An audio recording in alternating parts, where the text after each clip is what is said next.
Bonsoir à toutes et à tous. Dans l'actualité, cette grève nationale depuis hier des salariés de Sogetrel, sous-traitant d'Orange dans le déploiement de la fibre optique sur le territoire. En Vendée, à l'appel de la CGT, les salariés ont manifesté à La Roche-sur-Yon. Ils redoutent une vague de licenciements après la perte des contrats de l'entreprise avec Orange. Et contrats qui doivent se terminer fin mars 2022. Écoutez le délégué du personnel, Jean-Philippe Rosier. On a une problématique, c'est qu'il y a un certain nombre de salariés qui se retrouvent dehors. Et puis du coup, ce qu'on souhaite, et comme on l'a déjà fait, c'est-à-dire se faire reprendre par une société qui a eu le contrat d'Orange et se faire reprendre par eux, tout simplement.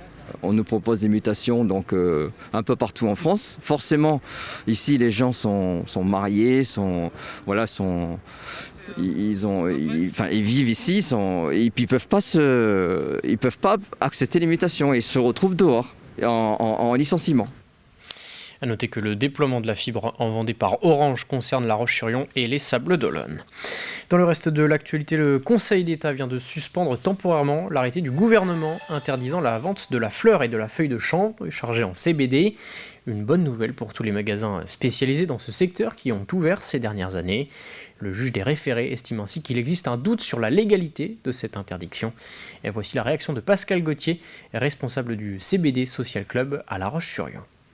Pour l'instant, c'est provisoire, c'est le yo-yo permanent depuis 2 ans, donc on reste assez confiant quand même, parce que quand on voit ce qui se passe en Allemagne, quand on voit ce qui se passe dans d'autres pays européens où toutes les souplesses sont données, pourquoi nous embêter pour des choses sans stupéfiants, sans raison, quoi. Ils n'avaient pas d'argument en face, ils n'avaient pas de réelle étude sur la dangerosité des produits, étant donné qu'on n'a aucun produit stupéfiant, il n'y avait aucune raison de nous interdire la fleur.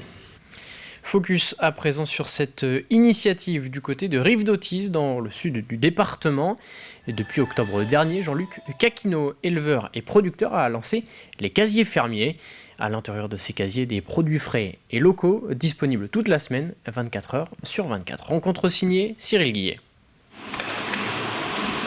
Depuis la fin du mois d'octobre dernier, sur l'axe Niort-Fontenay-le-Comte, une nouvelle enseigne vient de voir le jour. Un magasin de distributeurs automatiques alimentaires disponible 7 jours sur 7 et 24 heures sur 24 qui propose des produits frais et locaux. Derrière cette initiative, il y a Jean-Luc Caquino. À la tête d'une exploitation familiale de 260 hectares, il produit des céréales et des légumes secs en agriculture biologique ainsi que de la viande. Donc là, on amène pour les casiers du miel de notre production et aussi de la terrine de foie. Et exceptionnellement, c'est de la terrine de foie d'Angus. Et pour être le plus cohérent possible dans sa démarche, c'est en voiture électrique que se fait la livraison. La démarche cohérente, c'est de dire on veut faire du local, on veut faire du circuit court. Donc il est important qu'on mette tout en place pour réduire l'empreinte carbone. Et toute cette démarche de réduction de l'empreinte carbone, c'est un objectif et on l'a mis aussi dans le choix des producteurs qui nous accompagnent. Au nombre de 10, ces producteurs qui proposent des produits bio ou labellisés sont implantés pour la plupart à peine quelques kilomètres de là. Aujourd'hui, c'est pas seulement mettre la photo d'un producteur sur un rayon, c'est rencontrer les producteurs, c'est aussi expliquer les techniques de production.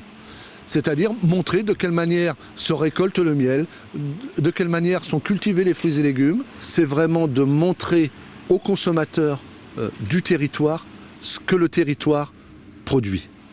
Une facilité d'achat pour le public sans contrainte d'horaire, mais aussi une nouvelle façon de vendre pour les agriculteurs. Là, vu que c'est ouvert 7 jours sur 7, 24 heures sur 24, il touche des consommateurs qui n'iraient pas forcément dans leur local, à leur ferme. Exactement.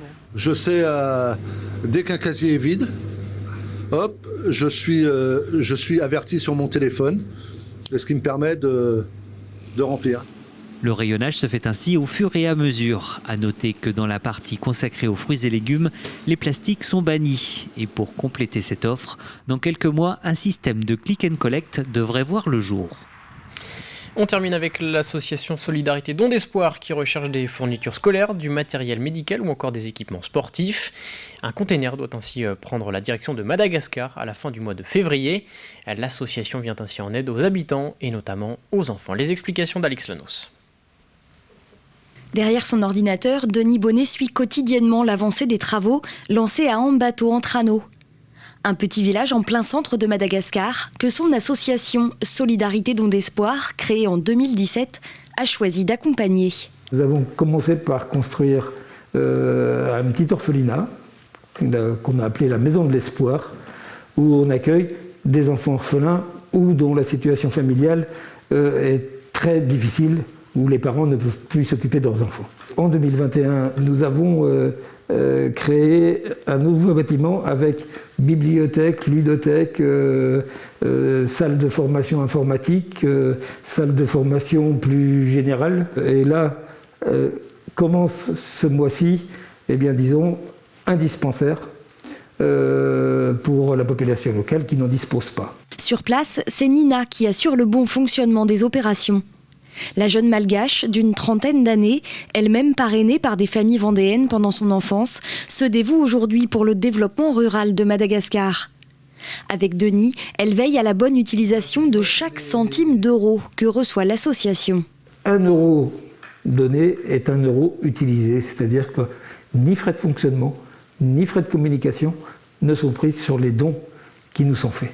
Je suis en contact personnellement, quasiment journalier, avec Nina, et avec elle, je contrôle exactement donc, ce qui est fait. Parce qu'il faut reconnaître que dans certains pays, la corruption, ça existe aussi, et donc on veille bien sûr à ce que tout soit effectivement utilisé comme il le faut. Fin février, un container partira en direction de Madagascar.